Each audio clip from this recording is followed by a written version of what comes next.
That is the empty college football playoff bracket, and for the last couple of weeks, the committee hasn't gotten a lot of help in terms of teams eliminating themselves. Earlier today in Grapevine, Texas, 12 members meeting, putting together their penultimate rankings. That means only one more after this one.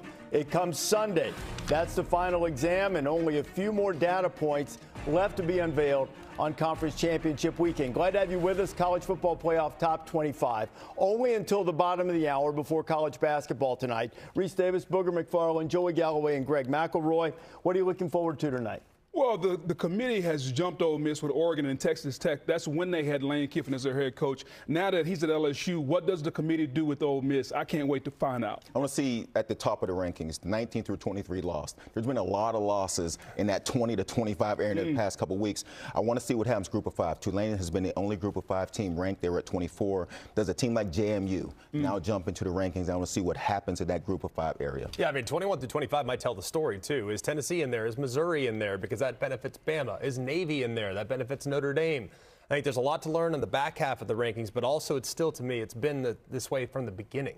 9 through 11, 9 through 12. That's the most fascinating section right now between Notre Dame, Bama, Miami, and BYU. What's the order, and did they change it after last week's results? And that's one of the things we'll ask. Last year, we were told that if you weren't playing, you wouldn't jump another team that wasn't playing, and it would only be determined by what happened in the conference championship games. These are the rules. Just to remind you, 12 teams make the field. They are comprised of the 5 highest-ranked conference champions and the next 7 highest-ranked teams. The 4 highest-ranked teams, regardless of conference, seeded 1 through 4, first-round byes. Seeded 5 through 8, you get a home game in the first round before going to the neutral site bowl game. So let's have a look. College Football Playoff Top 25. These rankings presented by AT&T. And for the first time this season, James Madison is ranked. That could be really big depending on what happens in the ACC Championship game. Massive right now. And now if James Madison takes care of business and Duke somehow pulls the upset of Virginia in the ACC Championship game, you could see 2 G5 teams, one from the American, one from the Sun Belt. They're in the college football playoff. And if you look at what Coach Chesney's team has done, they have been fantastic. That one loss coming against Louisville, another ACC team, but they have been dominant. And while the strength of schedule doesn't reflect dominance, they haven't really left it up to chance very often. And that's one of the things that has held James Madison back. North Texas also playing in this conference championship game in the American. They, too, are very low in terms of strength of schedule. You see the other teams 21 through 25. Now, Tulane is in the American Championship game as well against North Texas. They are up 4 spots all the way to 20. And you see Virginia is going to the ACC Championship game at number 17. Been so impressed with what Tony Elliott has been able to do with this Virginia team and winning the last couple games when they had to get into the ACC Championship game against Virginia Tech. They left no doubt that they were the better team. And then looking at Tulane sitting at number 20, that's huge for the American. Now whoever wins that game between Tulane and North Texas, they're absolutely going to be one of the top 5 conference champions in rankings.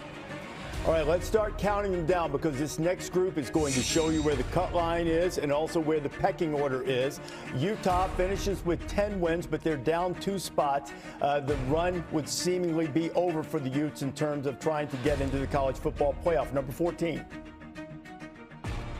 The Vanderbilt Commodores, also 10-win team, only 2 losses on the road at Texas, at Alabama. You know what's amazing to me is everybody keeps beating the horn and talking about Texas, Texas, Texas. Well, if you like Texas, you got to love Vanderbilt at 10-2. How they played. Diego Pavia should be in New York for the Heisman Trophy. Clark Lee gets an extension. This is a team that's on the rise, and they're playing as good a football as anybody in America. Vanderbilt with an historic season. Pavia likely to go to New York. He might win the Heisman Trophy, too. I mean, I think there's a very good chance of that. Number 13. The Texas Longhorns, after that great win against A&M, and they beat Vanderbilt head-to-head, they're a spot ahead. Yeah, and if you look at their strength of record, sitting at 12, game control 17, they've played with their food a couple times. Kentucky comes to mind. Mississippi State comes to mind. They didn't look good in the first half of the season, lost to Florida. Steve Sarkisian makes a compelling argument. On their best day, yes, they can play with anybody, A&M, Vandy, Oklahoma, but on their worst day, they can also play down to the level of competition. I think the committee appropriately places them at 13. At number 12, 1 spot ahead of the Longhorns, the Miami Hurricanes. Now, we wondered if there would be course correction, that Miami would get a little closer to Notre Dame. That hasn't happened. So the Hurricanes sitting there at 12. And Mario Cristobal at Miami got to be feeling like, oh, here we go again. Deja vu, 10-2 again, and we're going to get left out, especially with the win over Notre Dame, who everybody loves, including this committee. I still think at some point they're going to do the right thing, and if Notre Dame is up for a playoff spot, Miami should be over them based on what happened on the field. Well, they're not playing anymore, and that's something we'll ask Hunter Yurachek about coming up in just a few minutes. Now, number 11. Number 11 is the cut line, one would think, and it's still BYU. Now, what BYU fans have said, they aren't getting their due as an at-large team, but BYU can simply beat Texas Tech, and then they earn their way into the field. Yeah, they get their shot, and they played Texas Tech this season. They lost, didn't play great, turned the ball over 3 times in that game, and that was their only loss of the season. This is interesting for the Big 12. If BYU can beat Texas Tech, all of a sudden the Big 12 is getting 2 teams in at that point, and they could steal one of those spots from one of the other teams that are sitting there on the cut line, hoping to get in. Big game for BYU. Okay, so if you follow the basketball tournament or follow the season, bubble teams. So who's sitting right on the bubble right now? And if you also watch odds makers who do such things, perhaps we're looking to see if there's a change here. And there is. Notre Dame is now the team sitting right on the bubble, down 1 spot after finishing the season 10-2 on a 10-game winning streak. It's got to be really uncomfortable for Marcus Freeman. I mean, they are playing elite-level football. They've been killing everybody, every single one of those 10 wins by double digits. But it does feel like after Alabama lost to Oklahoma, they were kind of overly penalized, dropping all the way behind the Irish and several others. Feels like they might have adjusted a mistake that they had a couple weeks ago. So Notre Dame is at 10 and 1 spot ahead of the Fighting Irish.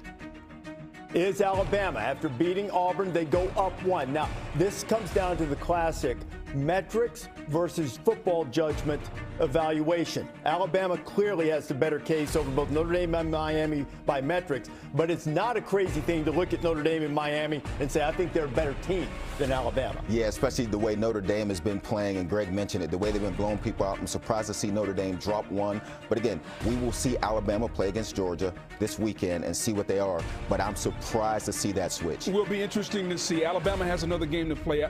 Georgia beats Alabama. Now Alabama is 10-3. How do you look at Alabama and Notre Dame at that point? That will be fascinating. And does it give Alabama a little cushion, too? If they lose close, are they still in the field because they're now sitting in front of Notre Dame, who's not playing this weekend? I think that's probably a really big point. We'll get to the bottom of that with Hunter Yurachek. Oklahoma survived against LSU. They stay 1 spot ahead of the team they beat by a couple of points in Tuscaloosa. And under this matchup, they would play again, this time in Norman. Number 7. Texas A&M falls 4 spots. This would give the Aggies a home game if it were to end this way, just ahead of A&M at number 6. The Ole Miss Rebels, who despite losing Lane Kiffin, move up 1 spot.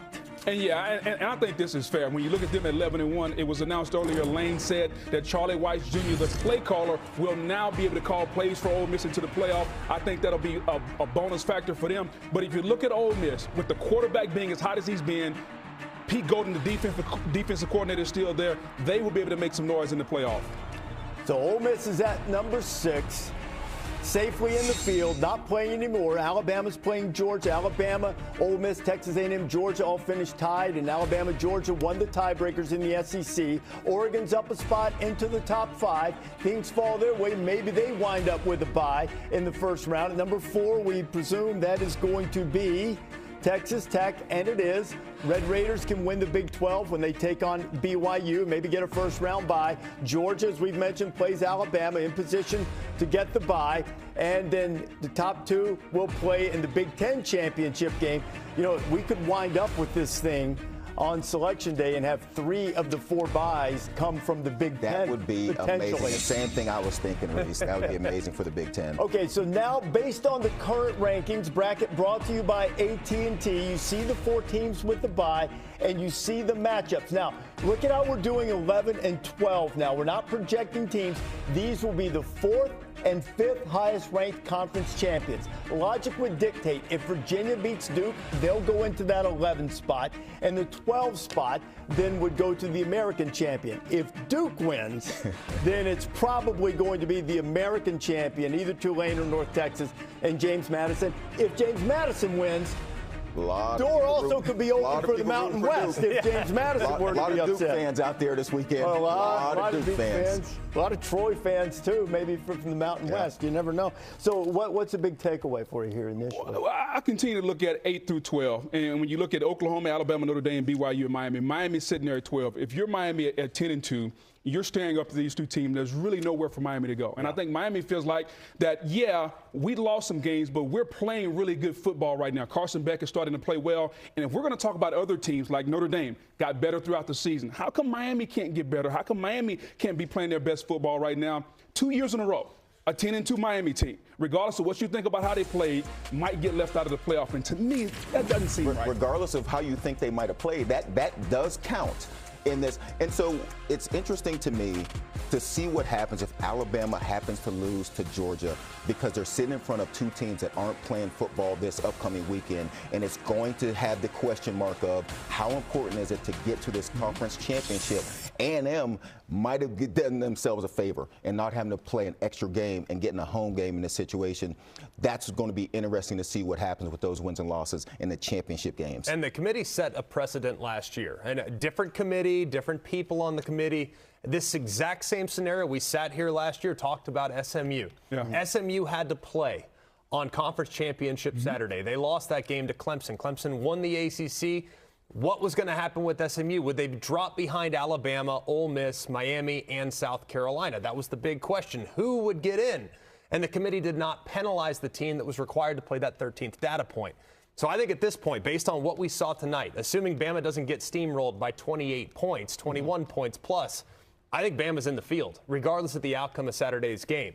They can only enhance their resume with a win against Georgia for the second time and possibly get all the way up to the point where they're in the 5 spot, which is much coveted, naturally a home playoff game, maybe even a first-round bye. I mean, that's what it looks like right now, and it also looks like the reasoning for doing it. I'm really fascinated to hear what Hunter Yurachek says was the thought process behind if it's course correction or if it's, if it's something maybe that I've brought this up a lot of times. Sometimes it only takes 1 or 2 people to change their mind if the debate has been heated in the room. It could also be interesting, Reese, when you mentioned the Big Ten. In the event Georgia loses and Oregon moves up and 3 teams out of the Big Ten get buys in this situation, having not played those tougher schedules, that'll say to those other teams, hey, don't schedule anybody in the It's a real consideration. It might have also motivated the Alabama move. AT&T keeping you connected with Bracket Insights. Heather Dinich over there. Heather, the ACC scenario with Duke and Virginia is a fascinating one. It is, and the fact that JMU is ranked makes it all the more viable that the ACC could get left out entirely. But when we talk about this spot right here, what if JMU loses? I don't want to eliminate Duke entirely because the selection committee would at least consider the fact that Duke had a top 20 win against Virginia. Guys, we've seen this before. You know, when they get in the room, they're watching the games together. If Duke beats Virginia, they're talking about Duke as the ACC champion. And Duke would have 7 wins against Power 4 opponents. No other group of 5 in the conversation would be able to say that. So while this is extremely significant, I wouldn't rule it out. A couple other things that I'm watching is BYU in the Big 12 is such an X factor in this, because if BYU beats Texas Tech, Notre Dame is probably going to be out. That's the way the math is going to work. But here's the other really interesting thing. And you talked about last year them saying that they're not going to move teams around, right? But if BYU moves out, by default, Miami's going to bump up a spot. If they bump up a spot and they're next to Notre Dame, do they flip them then because of the head-to-head? That's a very curious scenario. And it might come down to what we just talked about with how close is the debate in the room. They have to stack them up some way. And if there's one person wavering, I'm not sure. I want to reevaluate. Last year, Ward Manuel told us that when he was the chair of the selection committee, that they told the committee, be sure, lock it in. Make sure you know what you believe. It would be amazing if 2 teams don't play in a weekend. And flip. And then flip. Yeah. Then what are you saying that tonight? Then tonight couldn't matter. It can't happen. Don't forget to sign up now. ESPN.com bracket challenge. ESPN.com/CFP challenge. On the current college football playoff rankings, here's what the bracket would look like. It is presented by AT&T. Heather Denich brought up, she said, did you guys notice the rematches? I said, yeah, we mentioned Alabama, Oklahoma. She said also Notre Dame, A&M potentially, and this would be a rematch. And if Tulane were to win the American, they got boat raced by Ole Miss in the regular season. They might get a second shot at them were they to be seeded 11th if they win the American. Verbal Team Spotlight is Hotty Toddy. Ole Miss moved up a spot despite moving on from Lane Kiffin, or him moving on from them, and Pete Golding taking over. You see the numbers have been outstanding. A couple of notable wins. The loss, they had a lead on Georgia and couldn't finish the deal. And the committee decided that what they had done was appropriate to move them up a spot. We are joined by the chair of the College Football Playoff Selection Committee, Hunter Yurachek. Hunter, I think the most notable thing that happened in these rankings is that Alabama moved ahead of Notre Dame. Why? Reese, I will tell you the debate between Alabama and Notre Dame over the past 3 weeks has been one of the strongest debates we've had in the room for the past 2 years that I've been a member of the committee. And I think this week, as we looked at those two teams and how closely they have been over the past 3 weeks, Notre Dame went on the road, had a strong win at Stanford, but Alabama went on the road in a rivalry game. Looked really good, especially in the first half, getting up 17-0, ran the ball well. Auburn came back at them. They had a great gutsy call on 4th and 2 late in the third quarter to get a touchdown, and then got the turnover late in that game. And I think that was enough to change the minds of a couple of committee members to push Alabama up ahead of Notre Dame in this week's rankings. You know what the question is going to be. It's that you're not going to want to have a team lose in the SEC championship game and get bumped out if, say, BYU wins the Big 12. Did that come up in the room?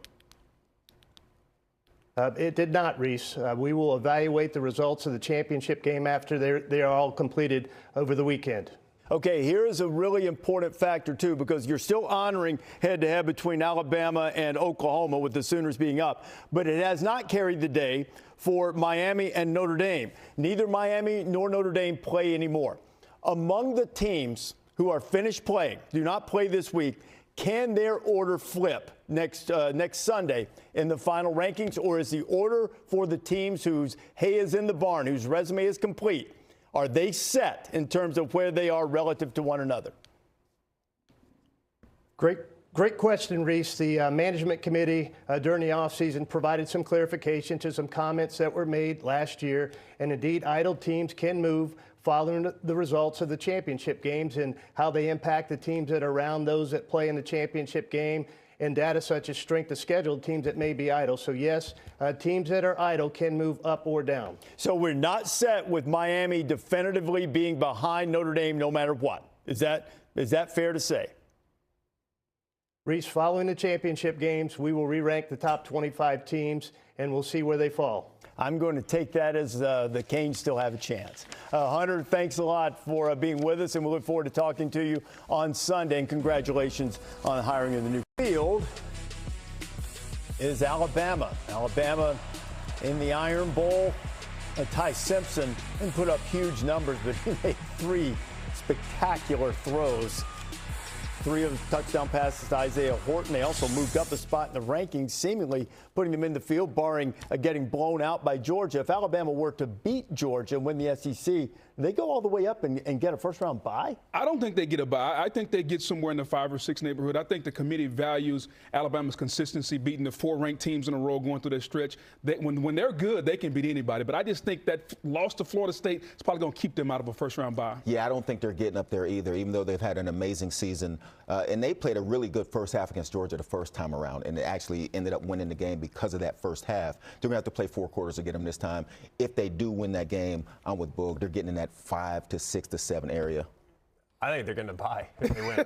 I really do. I mean, you beat Georgia twice. I think Georgia drops down maybe 5-6 or so. Ole Miss will be right there. Everyone will kind of slide down. I wouldn't be surprised to get in the 4th spot. I would not be surprised at all. It depends a little bit on what happens with Texas Tech. How convincing is that? It depends a little bit on what happens in front of them, but I think it's absolutely within reach. I wouldn't be upset. I mean, it wouldn't bother me if they went up there, but It would be conference champions. But the alternative would be the 3 Big Ten teams, right? And Texas Tech getting the buys. There's nothing wrong with that. At all. The top 4 teams should get the buys. It doesn't matter. Yeah. But they value conference championships, so it'll be interesting. We'll see. I'm kind of with you guys, though. I don't think they quite make it. I'd say 5 or 6. Yeah, That's a big long jump. hop. That's a big jump. Big hop. Quite. But we've seen some jumps here, and we saw a flip tonight, and we're going to see Florida and Duke now with Dan Shulman and Jay Billis.